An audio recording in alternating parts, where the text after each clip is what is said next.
L'Éternel parla à Moïse dans le désert de Sinaï, dans la tente d'assignation, le premier jour du second mois de la 2e année après leur sortie du pays d'Égypte, en disant: Faites le relevé de toute la communauté des enfants d'Israël, selon leurs familles et leurs maisons paternelles, par dénombrement nominal de tous les mâles, comptés par tête. Depuis l'âge de 20 ans et au-delà, tous ceux d'Israël qui partent pour l'armée, vous en ferez le compte selon leur légion, toi et Aaron. Avec vous sera un homme par tribu, un homme qui soit le chef de sa famille paternelle, et voici les noms des hommes qui se tiendront avec vous. Pour la tribu de Ruven, Élitsur, fils de Tchédéour, pour Shimon, Shlumiel, fils de Tsurishadai, pour Juda, Narshon, fils d'Aminadab, pour Issachar, Nethanel, fils de Tsuar, pour Zabulon, Eliab, fils de Chélon, pour les fils de Yosef, pour Ephraïm, Elishama, fils d'Amioud, pour Ménassé, Gamiel, fils de Pédatsour, pour Binyamin, Abidjan, fils de Guillaume, etc., etc. Nous sommes dans le désert. Nous sommes dans le désert du Sinaï. Nous sommes justement à l'ouverture du livre de Bamidbar, qui signifie justement le désert. En français, c'est un livre qui s'appelle Les Nombres. Et cela fait partie des petits mystères, des noms qui ont été donnés par les traducteurs lorsqu'ils se sont confrontés aux manières de dire les choses qui étaient dites dans la langue de la Torah, dans le langage biblique, à un auditoire francophone, puisque nous sommes toujours dans la traduction du rabbinat, sous l'égide de Eli Munk, et lorsqu'il fallait faire comprendre aux gens de quoi on allait parler. Mais est-ce que le titre qui a été donné, Les Nombres, à cet ouvrage correspond véritablement à ce que l'ouvrage nous dit ? C'est en même temps une paracha qui est un peu problématique, parce que si on la lit de manière liminaire, comme ça, du début à la fin, moi je viens juste de vous donner le début, on tombe très vite, je dirais, presque dans l'ennui, parce que nous sommes dans une énumération sans fin de noms de famille, de noms de tribus, et puis nous tombons aussi dans des énumérations de chiffres. Et je pense que c'est l'une des raisons pour lesquelles nos traducteurs savants ont intitulé cette partie de la Torah les nombres. En même temps, ça pose un problème par rapport à l'ouvrage précédent, qui était intitulé en français l'Exode. Là, nous ouvrons donc ce nouveau livre avec la paracha Bamidbar, justement du livre de Bamidbar, qui était donc intitulé l'Exode parce qu'il nous parlait de la sortie d'Égypte, mais nous sommes toujours dans une partie qui est un petit peu hors temps, là, dans le désert. Avant, on était dans la traduction littérale du livre des noms, et voilà que nous tombons avec l'ouverture du livre qui suit, donc dans le désert, les nombres, par une énumération sans fin de noms. Ça pose évidemment un problème. Pourquoi tous ces noms ? Pourquoi est-ce que l'on tient à nous rapporter qui sont tous ces gens qui se tiennent autour de la tente d'assignation ? Et alors la tente d'assignation, on le sait, c'est un petit peu notre Dieu portatif, hein. On le trimballe partout avec nous, on l'emmène dans le désert, on s'en occupe, on le bichonne, j'allais dire, on l'entoure de 1000 procédures rituelles pour ne pas profaner sa sainteté. Mais c'est notre Dieu portatif, notre Dieu mobile, et c'est aussi notre Dieu privé, ce n'est pas le Dieu des autres.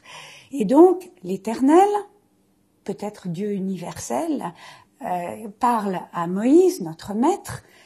Nous sommes toujours dans le désert, et il rappelle à Moïse que tous les gens qui l'entourent sont des gens qui ont une identité, une ascendance et qui auront une descendance. Parce que l'une des particularités également de cette paracha, c'est de nous faire naviguer dans le temps, comme les parachotes aiment souvent le faire, parce que nous sommes à un moment tout en étant dans un autre. Comment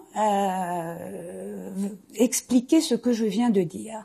Nous sommes dans un autre temps parce que cette paracha a donné lieu à de multiples commentaires et d'explications au long des siècles. La première, qui pose problème aux commentateurs, c'est d'abord non pas la désignation de tous ces noms, mais la désignation de ce que l'on appelle la génération du désert. La génération du désert apparaît là, justement, par ces désignations par famille et aussi par désignation par restriction, parce que à un moment, dans la paracha, bien plus tard, donc toujours dans le premier chapitre de Bamidbar, mais au verset 48, on peut lire « Et l'Éternel parla en disant à Moïse, cependant la tribu de Lévi, tu ne la recenseras pas, et de ses têtes, tu ne feras pas le relevé parmi les enfants d'Israël. Mais tu préposeras les Lévites au tabernacle du statut, à tous ses ustensiles et à tout ce qui le concerne. » Bref. La génération du désert, c'est aussi une génération par soustraction.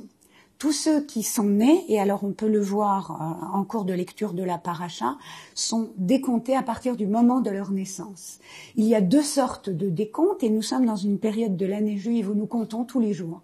Nous comptons le Homer, nous décomptons jusqu'à la fête de la réception de la Torah.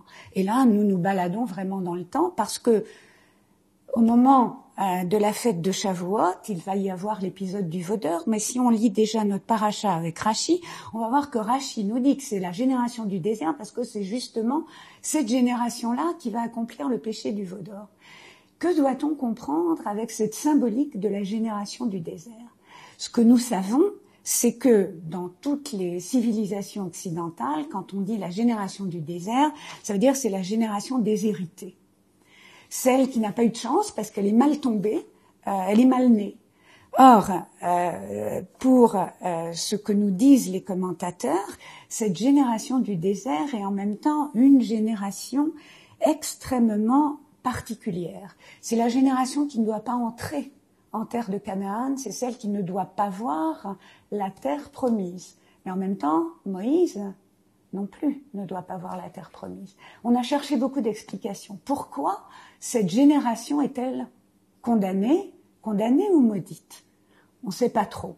Il y a toutes sortes de commentaires qui s'intéressent à la question et j'en ai pêché quelques-uns, notamment le Midrash Tanchuma, donc qui s'intéresse au tout premier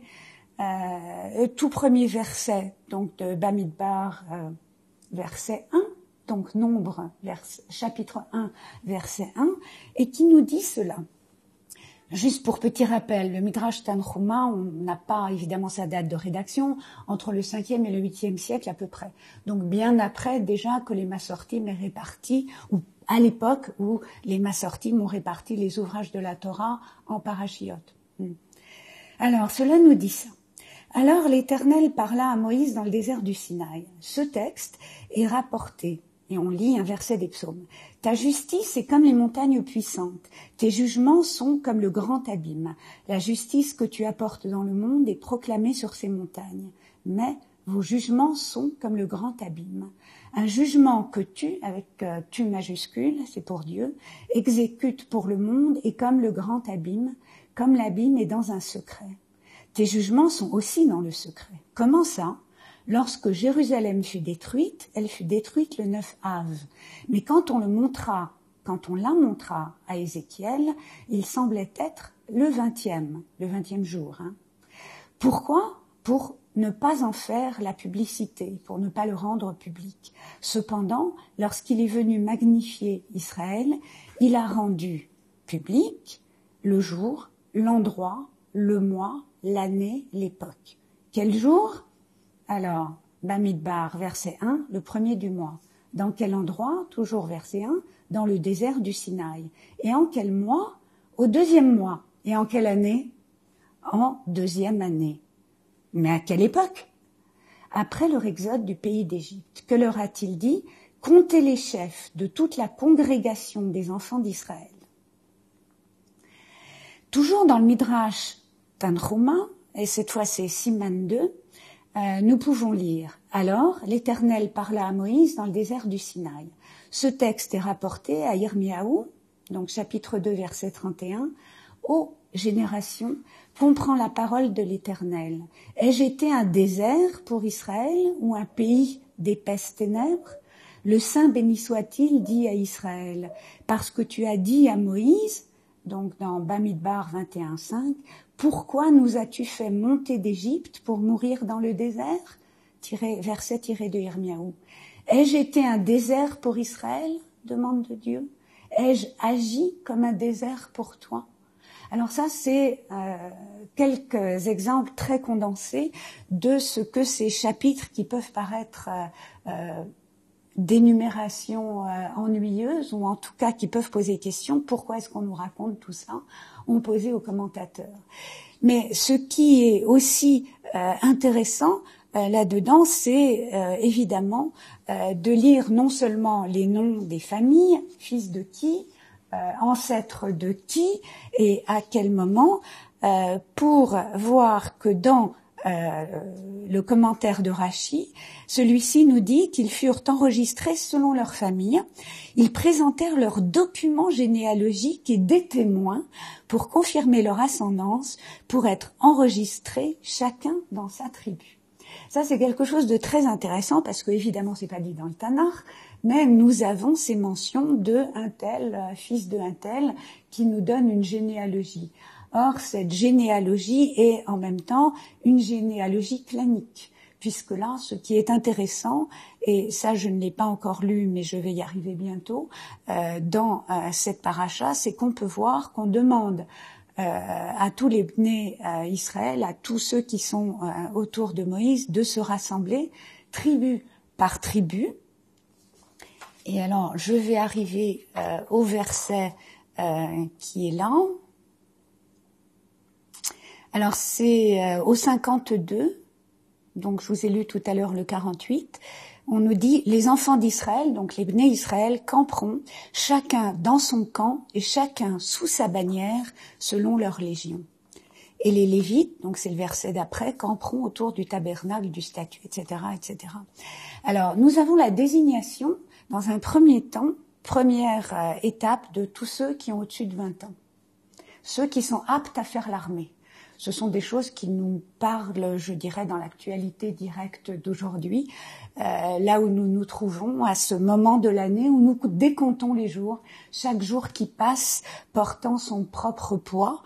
Et puis nous voilà tous campés, on est tous dans le désert, on est tous chacun derrière nos bannières et nous portons chacun nos voix. Nous sommes supposés écouter une seule voix. Mais nous avons chacun nos bannières, et chacune de nos bannières porte sa propre voix, celle de son clan, celle de sa famille, celle de sa tribu. Et c'est un petit peu le type de problème que pose cette paracha, qui en pose énormément, mais moi je me suis bornée à vouloir évoquer ces deux choses-là, la question de l'identité, la question des noms, et surtout la question de la génération du désert. Sur la question de la génération du désert, j'aimerais y revenir parce que les commentateurs se sont vraiment demandé, mais de quoi s'agit-il? Bon, le désert, on sait, c'est aride, il fait chaud, on a soif. La génération qui ne va pas voir Israël, elle est maudite, ou alors elle est condamnée, mais pourquoi? Elle n'a pas encore commis le péché du veau d'or, mais elle est déjà condamnée au moment du recensement.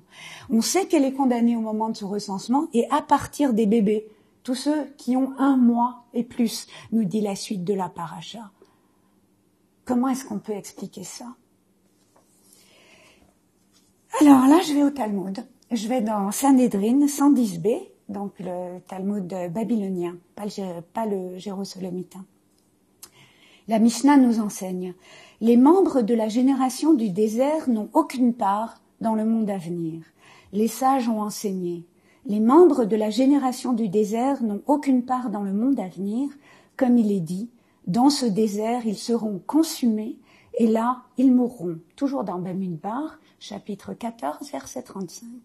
Ils seront consumés, indique, dans ce monde. Et là, ils mourront, indique, pour le futur, pour le monde à venir.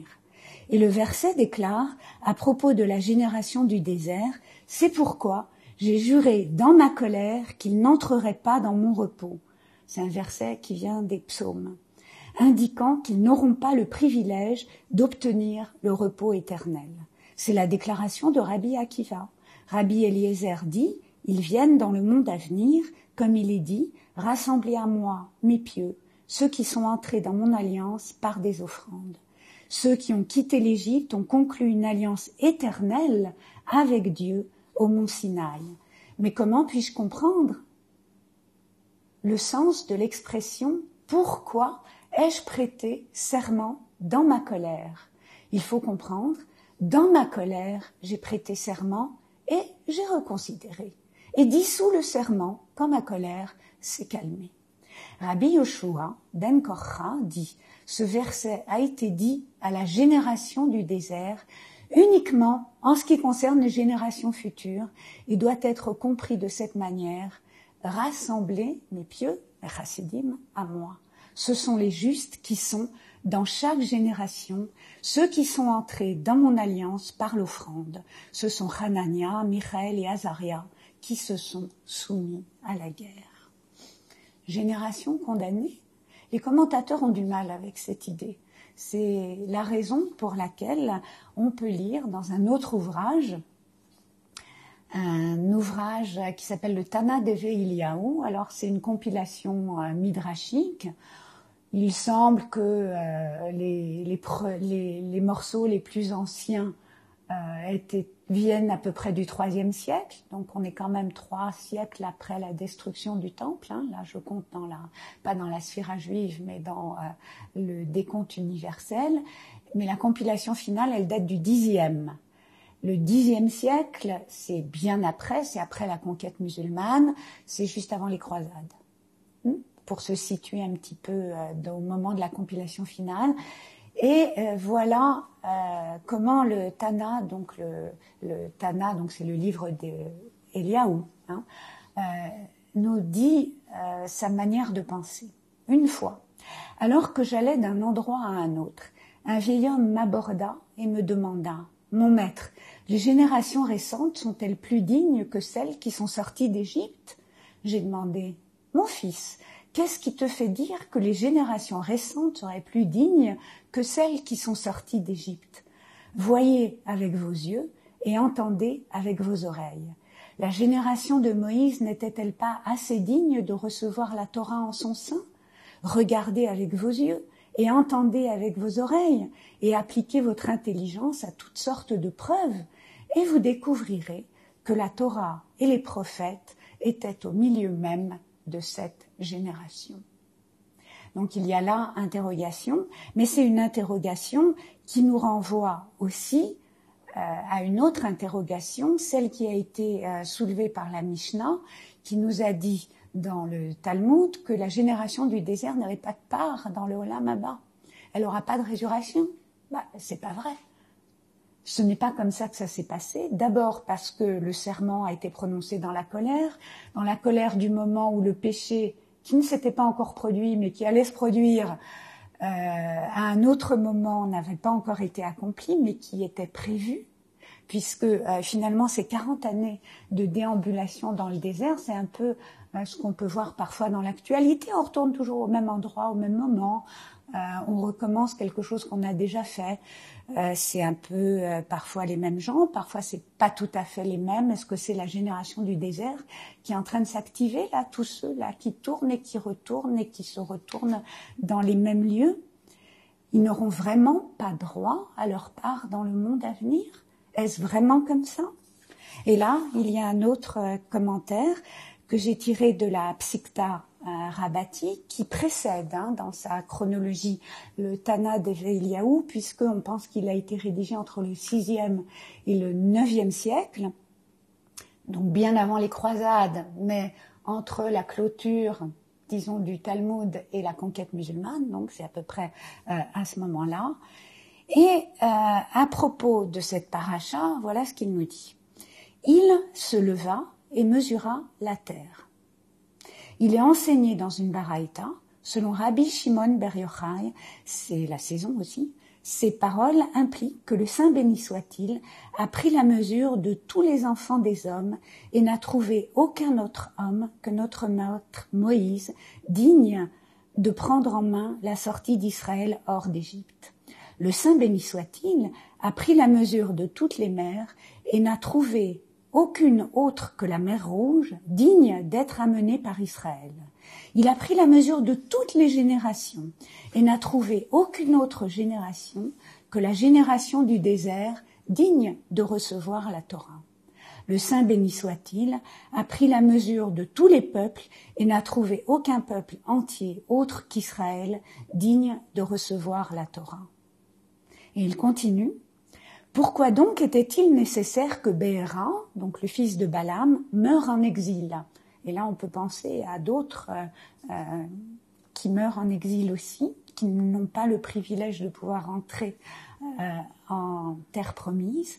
Et la réponse est afin qu'à cause de son mérite, les 10 tribus puissent se lever au moment de la résurrection et retourner avec lui à Jérusalem, de même que Moïse est mort dans le désert, afin qu'à cause de son mérite, la génération du désert puisse se lever au moment de la résurrection et se tourner vers la terre promise. Alors à quoi bon tous ces chiffres, toutes ces énumérations? Juste pour nous rappeler de qui il s'agit, qui en sont les descendants, et qu'on a toujours gardé les registres des ascendants, comme nous le rappelait d'ailleurs Flavius Joseph au 1er siècle, lorsqu'il parlait des prêtres et qu'il disait qu'ils avaient gardé tous les registres qui étaient conservés au temple depuis quand? Devinez, depuis la sortie d'Égypte.